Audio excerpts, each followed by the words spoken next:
Hi, welcome to the instructional video for Watersnake's universal electric motor mount for kayaks. Today we'll show you how to fit all the parts to your kayak and then how to operate once you're on the water. This patented design is made exclusively for the Watersnake T18 and T24 electric motors. This universal 3-axle design will fit just about any kayak. So let's head to the workshop to show you how it all fits together.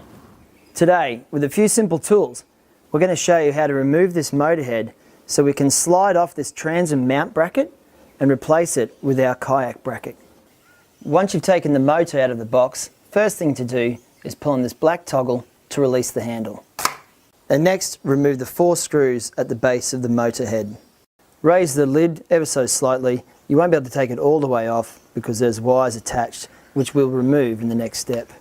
Looking at it from the other side, we need to disconnect the 3 wires that enter the motor head from the main shaft. For your own reference, make sure you take a photo of the wires before you start any of the work. As well as the photo, it's always a good idea to mark where the wires come from so you remember where to put them back. So with the blue wire going in here, I'll mark with 2 dashes to match the 2 dashes at the front of the motor. With the black wire going to the back, I'll make 1 dash to match with the 1 dash at the front of the motor. I won't worry about marking the bottom one because there'll only be 1 in that group missing. So with the blue wire, you may need to pinch down on the locking lever before you remove the clip. With the black wire, reach into the back, pull down firmly and remove the black wire. And then do the same with the red wire. If the bottom wire is too hard to get at, remove a few of the other wires, but just make sure you mark them to remember where each one goes. Loosen off the silver plates so the wires are free to slide underneath it when we remove the motor head. Again, take a quick photo of the silver brackets to make sure you know where the wires are going. The last step is to come back underneath the motor head and remove this bolt here. Just be careful of the retention nut on the other side. Once all those steps are done, you can now remove the motor head. Careful to pull those wires through. And then unlock, loosen and remove the transom mount bracket. So here are the 2 parts that we're sliding over the motor shaft. We have our jack body and we have our steer locker unit. Now take note that the wing nut is at the base of the collar. So keep that towards the bottom when sliding it onto the shaft. Feed the wires through the bottom ring of the jack body. Then feed your steer locker unit on. Take note to keep the extrusion towards the jack body. Then feed your wires through the top hole. This is how it should look once you've attached the jack body and the steer locker unit to the shaft. The next step is to reattach the motor head. So feed the wires back up through the base of the motor head and push the motor head down onto the motor head shaft. Make sure that the hole for the bolt lines up. You can see the shaped recess for the nut. Make sure to refer back to your photos to double check that these wires are coming back through the locking plate in the same place. And once everything's in position, make sure that all the screws are fully tightened up as well. Next step is to reattach all the wires, making sure to reference your photo and the markings you made earlier. This is a very important step to make sure that you don't damage the motor. Okay, there, all done. Just double check that all the wires with your markings are going back to the same spot. Once the wires are connected, pull down on this toggle and retract the handle back into its place to make sure that none of the wires get caught. Next step is to reattach the motor head cover and secure it in place with the 4 screws.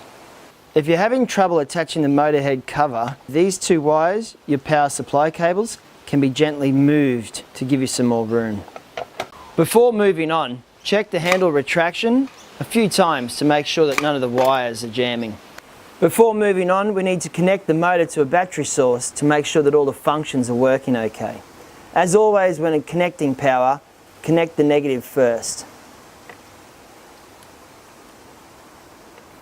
Forward, reverse, second speed, forward, reverse, all working.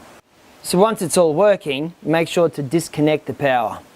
And as always, when disconnecting, positive first, then negative. The steer handle unit consists of these 3 parts.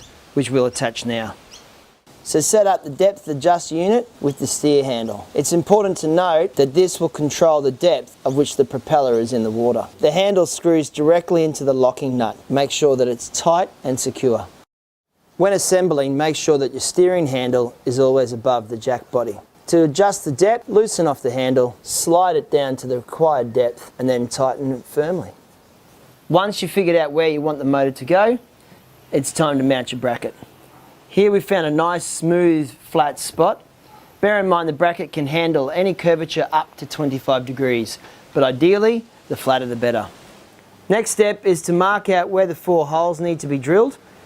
Before you do that, check to make sure that you can access the underside of where you're drilling the bracket. Most kayaks should have a centre or rear hatch that should enable this access. So mark out your 4 holes. Be very careful to make sure the bracket doesn't move while you're marking out the holes. So as you can see, we've got our 4 clearly marked holes ready for drilling. You really want the bolts to have a nice tight fit through these holes, so I recommend a 5mm drill bit. So drill the 4 holes. So next step is to assemble the main bracket. You have the base plate, the rotating disc, and the centre bolt. You'll receive an Allen key with the bracket, however, don't tighten it just yet, that's for later. So you want to leave this loose so you can rotate this disc. So when mounting the bracket, make sure that this black spacer is between the bracket and the hull. So the next step is to thread the bolts through the holes in the bracket with the black spacers underneath, and now you're ready to put them into your kayak. So start by placing your placers over the holes, the flat parts facing out. Then start with one of your bolts, slide it into the hole, make sure that all the others are lined up, and away you go. It's best to make sure that they're tight to give you a nice, strong, snug fit. So on the inside of the kayak, we're going to place a washer, a nut, and then a second nut to really lock it into place. If you like, you can always add a bigger washer at the start of it to really give you a more secure fit into that plastic. So we've secured the bracket with the bolts. If you're worried about any water intrusion, you can use a marine sealant on the holes. This patented design is fantastic as it has an angled swivel disc that rotates 360 degrees and 2 brackets that slot in on either side. They too can also move anywhere around this disc. This creates infinite angle possibilities to ensure that you get the best position for your motor. To make the rest of the assembly easier, once you get the brackets into position, you can lock them off with these bolts here. The next step is to attach these 2 sleeve brackets together by using these long bolts. The nut recess means you don't need any extra tools, so you can tighten them by hand.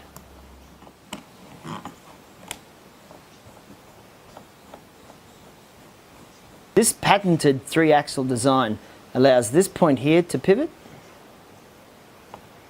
the disc to pivot. The jack bar also rotates within this design. So in combination, the 3-axle universal design is suitable on most kayaks. So now the fine tuning begins with the position of the disc, the angle of the sleeve brackets, and the rotation of the jack bar. What you're aiming to achieve is this setup to allow your motor shaft to be as perpendicular to the water surface as possible. Another great feature is that once you're happy with the setup, you can loosen off these bars here, slide your jack bar out, so your bracket is left in perfect position for when you get to the water. Now that you've got your kayak on the water, it's time to make those final adjustments to make sure that your jack bar is horizontal to the water and that your motor shaft is perpendicular to the water. This motor position is crucial to make sure that the propeller is in the best position relative to your hull to allow for better steering and better drive through the motor. One adjustment you should make sure to do is to get your motor shaft as close to the kayak as possible to give you better steering and performance. To adjust the depth, loosen off the handle, slide the collar up, tighten it off, then reach down here and lower it in.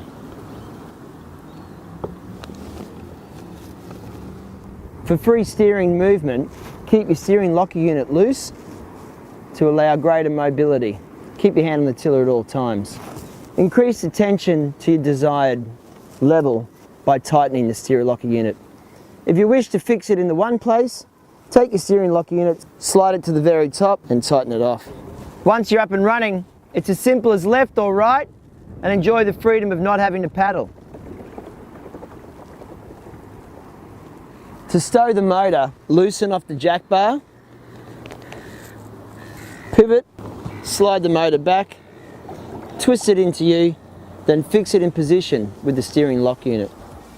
So there you go. If you need any more information on the Watersnake brackets, head to watersnake.com.au.